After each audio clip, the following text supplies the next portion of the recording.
जय श्री हित हरिवंश हंस हंसिनी श्यामल गौर। जय श्री हित हरिवंश हंस हंसिनी श्यामल गौर। हाँ, जय श्री हित हरिवंश हंस हंसनी श्यामल गौर। जय श्री हित हरिवंश हंस हंसिनी श्यामल गौर। हाँ, कहो कौन करे जल तरंग न्यारे।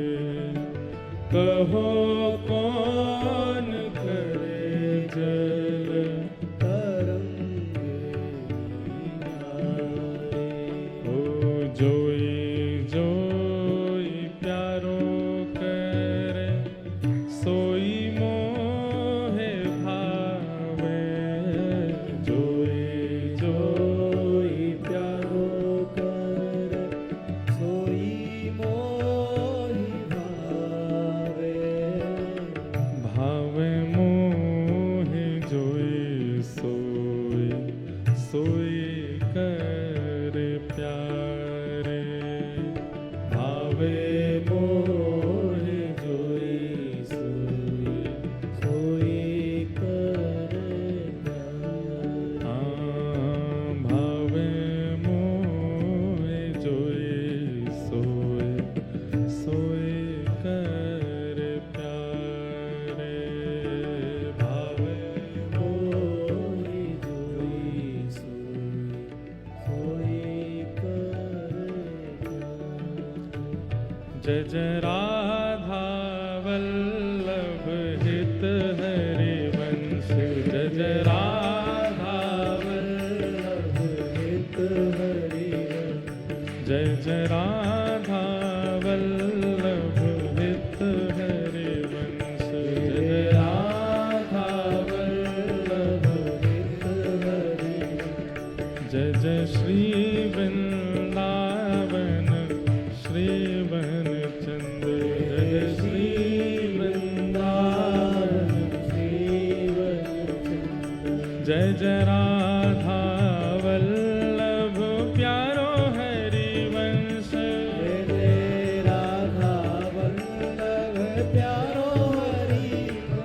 जय जय राधा वल्लभ हित हरिवंश।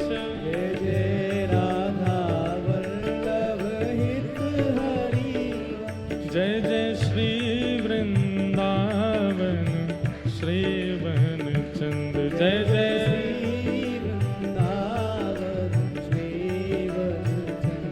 जय जय श्री वृंदावन श्री वन चंद। जय जय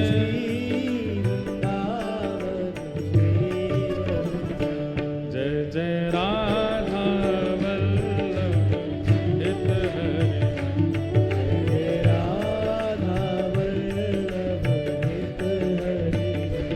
जय जय राधा वल्लभ हित हरिवंश।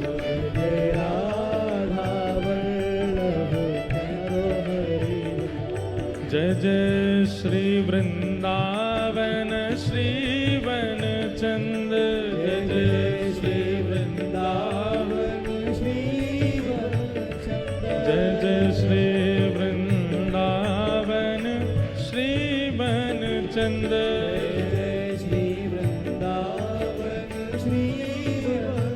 ओ जय जय श्री वृंदावन श्री वन चंद। जय जय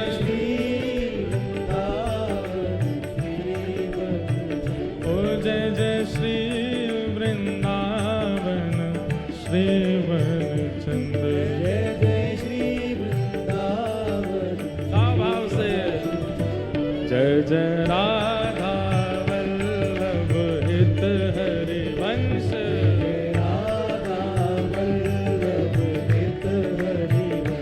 जय जय राधा वल्लभ हित हरिवंश।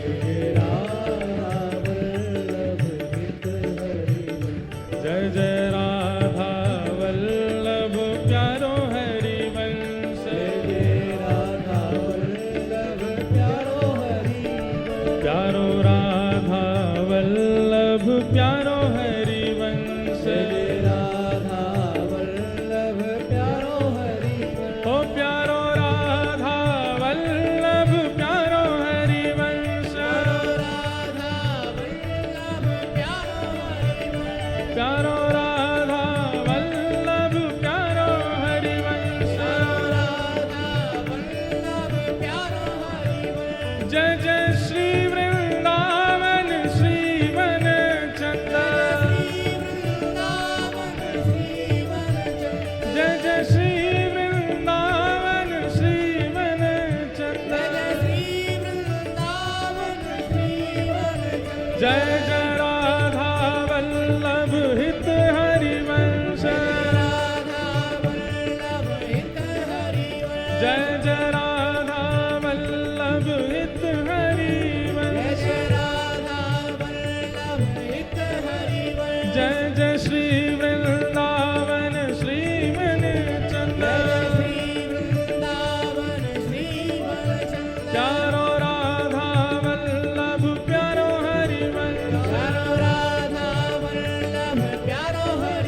प्यारो श्री वृंदावन श्री मन चंद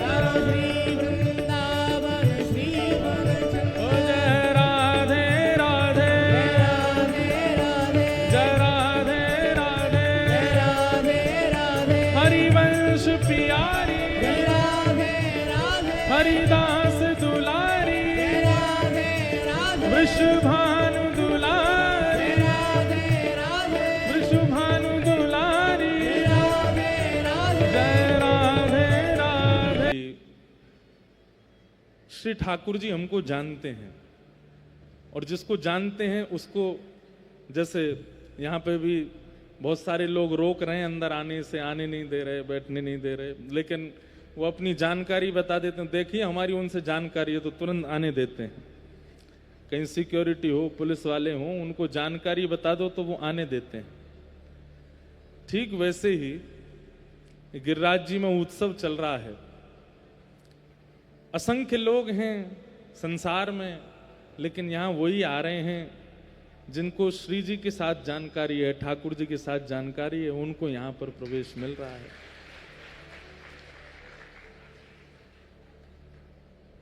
आप कहेंगे यहाँ कोई रोक टोक तो है नहीं, कोई भी आओ, क्यों नहीं है? यहाँ सबसे बड़ा सिक्योरिटी गार्ड है मन। ये किसी को नहीं आने देता। वृंदावन चले, मन कहेगा नहीं नहीं, क्या करना वहां जा करके,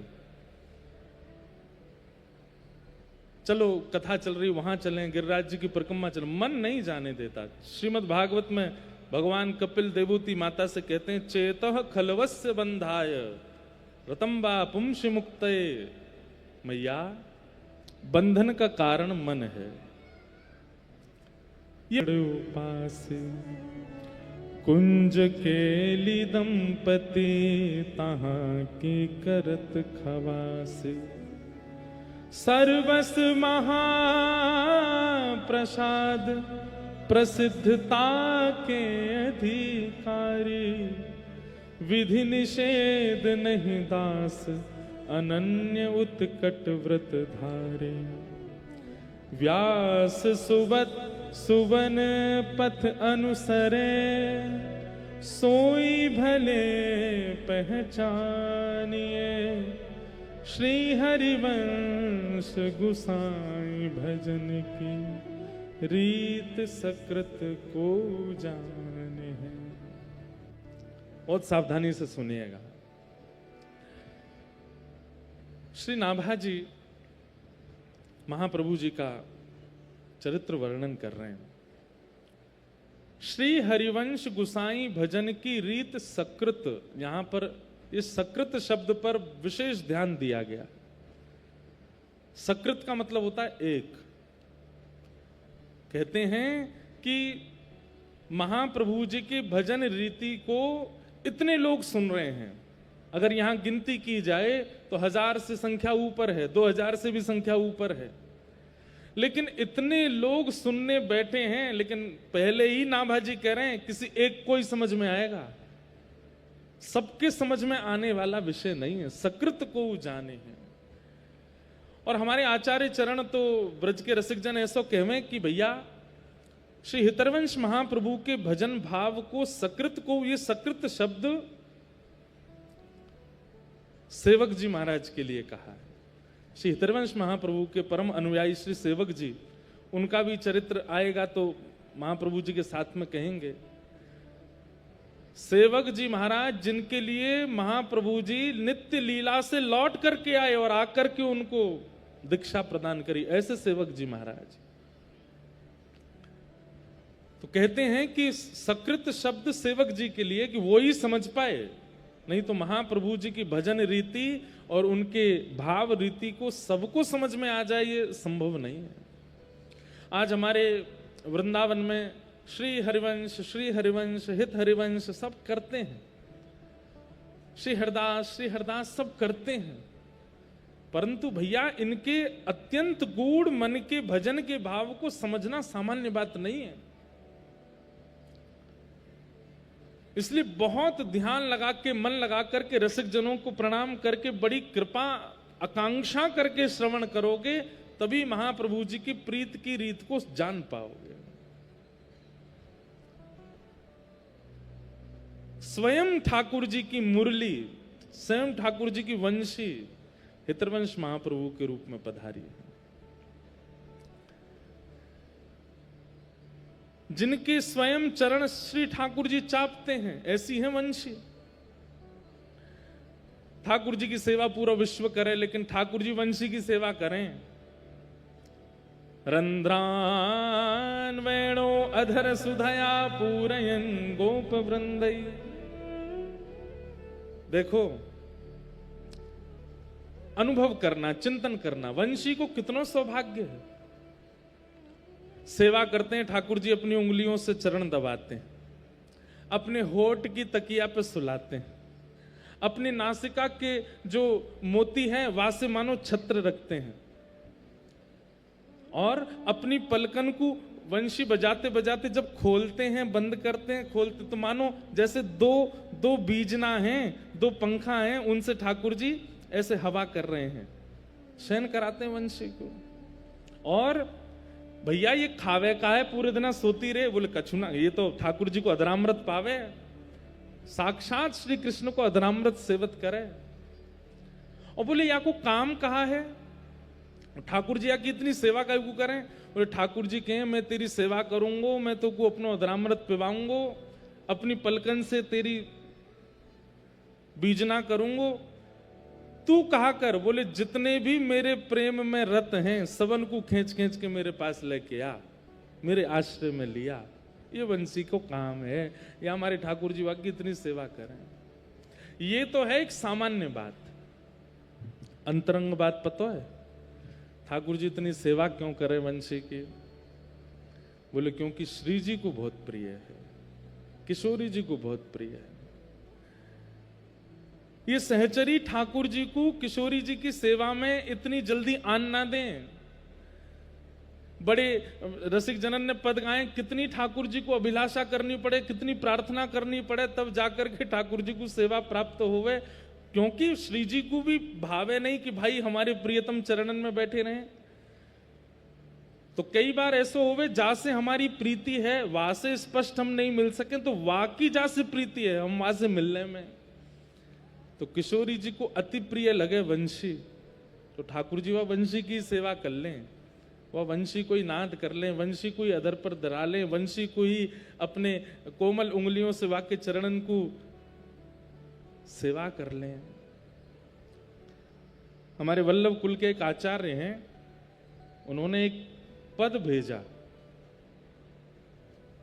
और वो पद अभी अभी मुझ को याद आई कि वो इतना सुंदर पद है, वंशी के भाव कोई पद है। क्या कह रहे हैं? मुरली हरि को नाच नचावे, मुरली हरि को नाच नचावे, एते पर ये बांस बसुरिया, एते पर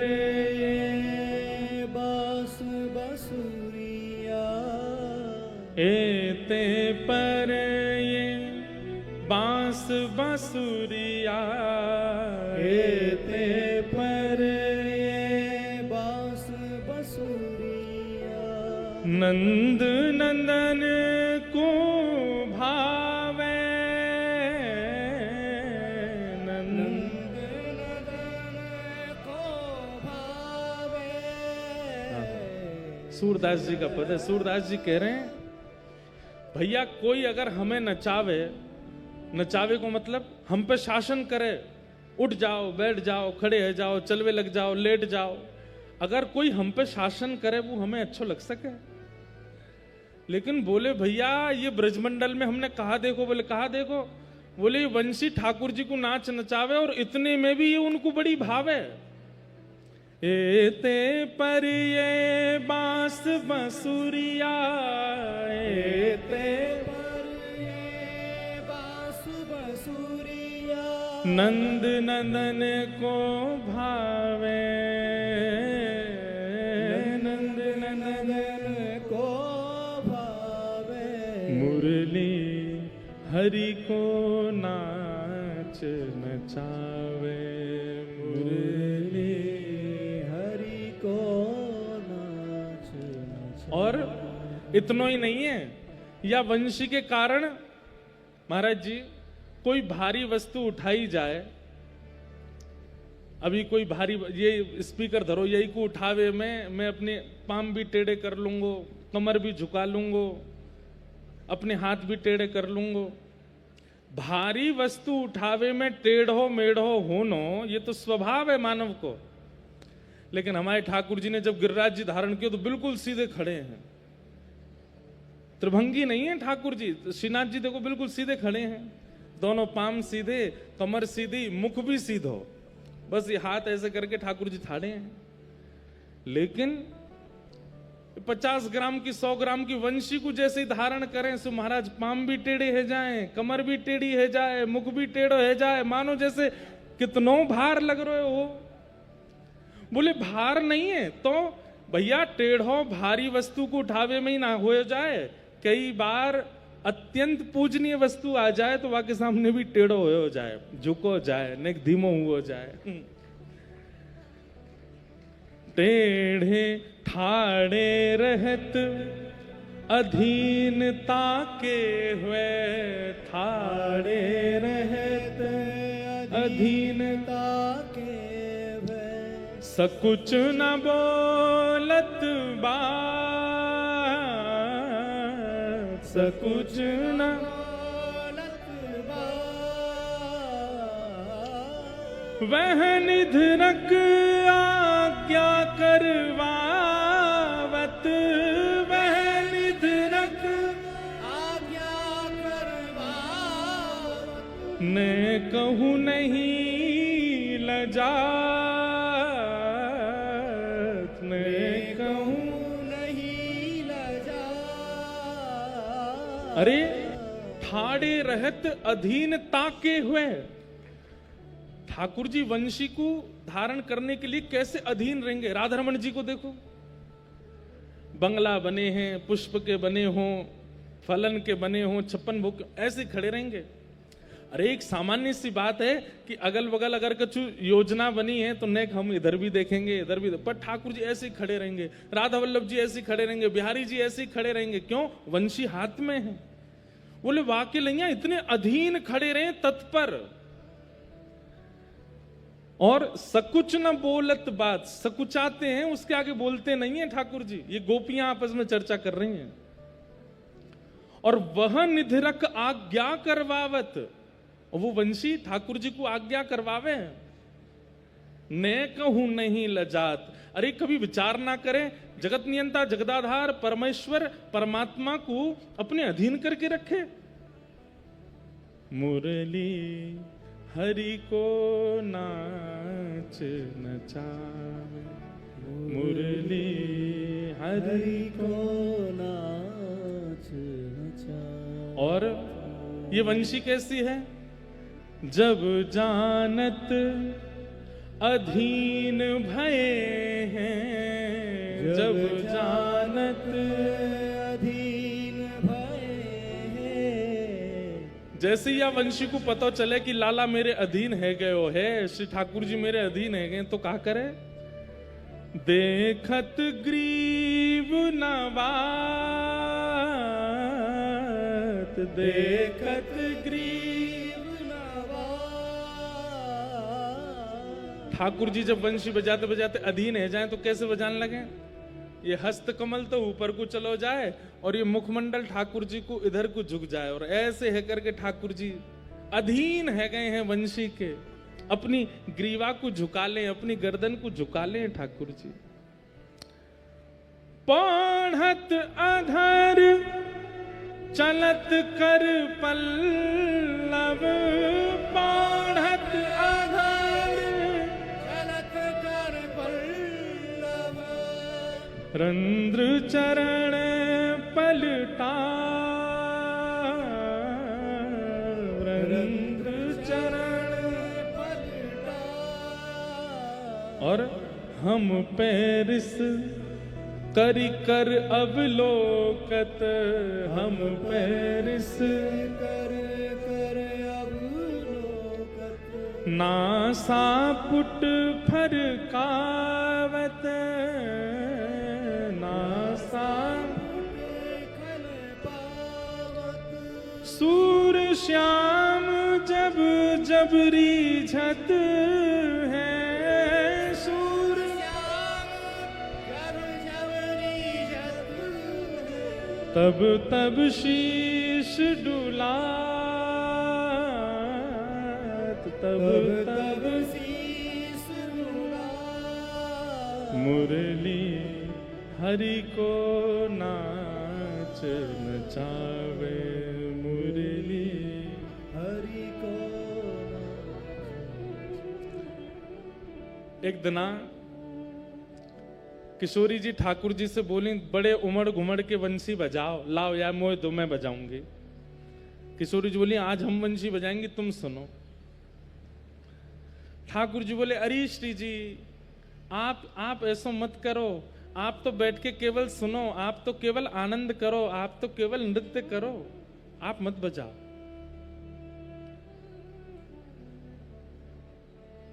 सब ललिता विशाखा बोली, क्यों डर रहे हो कि तुम तो बढ़िया बजा देंगी?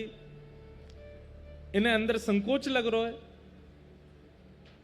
ठाकुर जी बोले, नहीं नहीं, संकोच की बात ना है, श्री जी तो भैया हम तो बढ़िया ही बजाएंगे, लेकिन हे श्यामाजू आप तो केवल सुनो, आप मत बजाओ।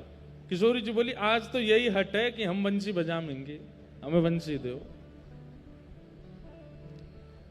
ठाकुर जी बोले, अरे नहीं स्वामिनी जी, आप तो विराजी रहो, आप तो बस श्रवण करो। ललिता विशाखा इतने तो पहुंच गई, हाथ पांव पकड़ लिए। ठाकुर जी बोले, दो हमें वंशी, आज श्री जी बजाएंगे। और वंशी ले जाकर के किशोरी जी को पधराते, बोले आप वंशी बजाओ। ठाकुर जी बोले, देखो मेरी बात मान जाओ, जे तुम पे नए बजेगी। ललिता विशाखा बोली, श्री जी आज बजा के दिखाई दो, जे बहुत इतरा में इन्हें यूं लगे इन पे ही आवे, सबरे कला सबरे गुण इन पे ही आवे, आपने बजा के दिखाए दो। ठाकुर जी दूर हाथ जोड़ के खड़े हैं। यहाँ किशोरी जी ने जैसे ही अपने अधर पर वंशी धारण करी, अपने कोमल उंगलियों से जैसे ही उसके छिद्रों को आच्छादित किया, और जैसे ही प्राण पिरोए वंशी में, बजे ही नहीं। खूब फूंक मार ली, खूब स्वर दे दिए, लेकिन वंशी बजे ही नहीं। ललिता विशाखा ठाड़ी है गई ठाकुर जी के आगे, कहा टोना करके आयो जी क्यों ना बज रही? अरे मैं पहले ही मना कर रहा हूं जी, ना बजेगी इन पे। क्यों नहीं बज रही है? हमारी श्यामा जी तो खूब सबरे वाद्य ने बजा ले, सबरे, कोई कला ऐसी नहीं है जो हमारी किशोरी जी पर नहीं आवे। अरे महाराज, जब किशोरी जी चले तो उनके नूपुरन से ध्वनि प्रकट होवे, उन ध्वनि इनको सरस्वती लिखवे बैठ जाए कि कोई संगीत के नए राग प्रकट है रहे। आपकी वंशी नहीं बजेगी उनसे। क्यों नहीं बज रही है? या के पीछे रहस्य बताओ। ठाकुर जी बोले, पहले मुंह को पधराओ फिर बताऊंगा। जैसी वंशी पधराई तो ठाकुर जी बोले, हे श्यामाजू, आप जब वंशी नाद कर रही तो कौन को चिंतन करके बजा रही बताइयो? वंशी को स्वभाव है, जब तक कोई को चिंतन करके, कोई को हृदय में धारण करके, कोई को प्रसन्न करने की भावना से या में स्वर फूकोगे तभी ये मधुर बजेगी। आप कौन को चिंतन करके बजा रहे हैं? किशोरी जी बोली अब और कौन है, आप कोई चिंतन करके बजा रहे हैं हम। बोले वही तो बात है, मेरी वंशी अनन्य है। अनन्य मतलब ना अन्य, ये एक की है। या वंशी को मैं जब भी बजाऊं तब आपको चिंतन करके बजाऊं, और मेरी वंशी को ये स्वभाव है कि किशोरी जी के चिंतन के बिना यदि या में कोई प्राण पिरोवे तो ये बजे ना है। हे श्यामाजू, आप तो मेरो चिंतन कर रही हो और मेरी वंशी अनन्य है, ये कोई और के चिंतन से बजेगी ही नहीं। या हमारे आपको भी अगर मेरी वंशी बजानी है तो अपनों ही चिंतन करना पड़ेगा तभी बजेगी, ये नहीं तो नहीं बजेगी।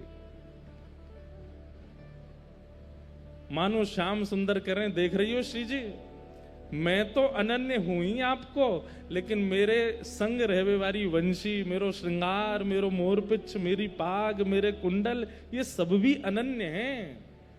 भैया ठाकुर जी कोई आपको दिखावे को थोड़ी तैयार हूं मैं। ठाकुर जी को श्रृंगार कोई आपके लिए, आप एक बात स्पष्ट मान ली हो, यदि आप अपने ठाकुर की सेवा अपने नेत्रन को सुख देवे के काजे करोगे तो ठाकुर जी चोखे लगेंगे। लेकिन ये विचार करोगे कि आज शाम सुंदर निकुंज में जाएंगे, किशोरी जी भा जाएंगी, न कि नहीं अच्छो से तैयार कर दूं, बात ना देखियो ठाकुर जी कैसे सुंदर तैयार होंगे। बार बार बलियां लेवे को मन होएगा, ऐसा होगा कि ठाकुर जी को नजर नहीं लग जाए। क्योंकि श्री ठाकुर जी को एक एक अंग अनन्य है किशोरी जी के लिए। वो मोर पिच्छ धारण करें, वो पीतांबरी पहने, वो वंशी धारण करें, जो भी कछु धारण किए हो सब किशोरी जी के सुख के लिए है।